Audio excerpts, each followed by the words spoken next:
So I'm going to be using artificial intelligence to tell a story, but with this, I'm going to be very mindful of how I do that. At the top of the screen, you can see when I posted these images to my story. These images are my original art, some of which is now in circulation.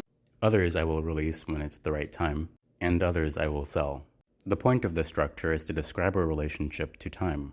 Art is a description of human relationship to time. Technology is a description of time and setting. When humans create art, necessarily, they describe their relationship to their setting and time. In 1 week, these stories will be 6 months old. You may have seen some of these elements in other media that I've produced. Here, I'm telling a story about these elements. Though as somebody who has performed comedy in both improv and stand-up, I understand that it's possible to make anything entertaining. Of course, this all depends on the audience and one's own ability to recognize timing. I don't believe most people on TikTok would associate my profile with humor. Perhaps when I describe the stories that I'm telling, the potential is recognized. The truth is, I don't know my audience on TikTok well enough to trust that my humor will actually be sustainable. There's a strange amount of expectation that comes on the internet. The expectation that the identities we experience are as constant as the most coherent version of the media that they've produced. And while this could be true, it often ignores the role that the audience plays. In order for you to find my media coherent, you'd probably need to follow me for a while. Though I guess I am making the assumption that coherence and meaning go hand in hand. You might find this coherent and not care about the meaning. And I suppose that wouldn't be a bad thing if I only cared about the number that I see. If I optimize for the number of eyes on my media, then finding and using the formula for creating content would be the best thing to do. Though I also would very much not like an internet where that is the norm. I personally appreciate when my experiences make my time feel more meaningful. On my Instagram account, my other story highlights are not quite like this one. Most aren't nearly as long.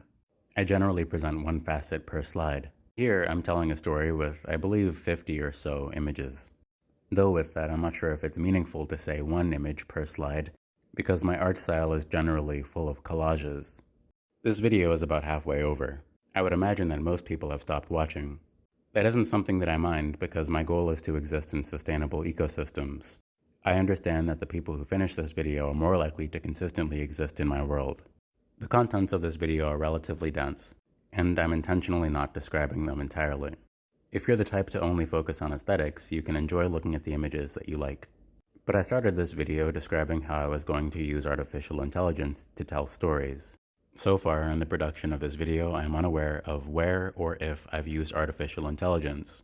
I know I'm using plants as a backdrop, and plants have the ability to form structures that are more complex than I ever could. It's easy for us to recognize their properties as emergent from very simple rules. Look at these 5 sites. I've described them before. My goal is to be able to use simple elements to create intricate stories.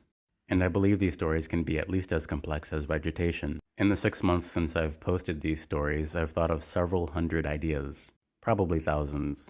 I'm not sure who my audience is well enough to know which ones they're going to find interesting.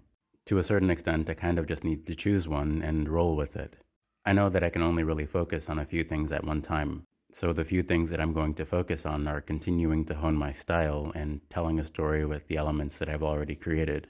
The 5 websites, Boon.land, Bane.land, Bone.land, Bonk.land, and Honk.land, will all tell the same story. I've described this before as an augmented reality game, and that is true, but mostly because I exist in one plane of reality that's different than the planes of reality that I create. To me, my characters are as real as I imagine them to be.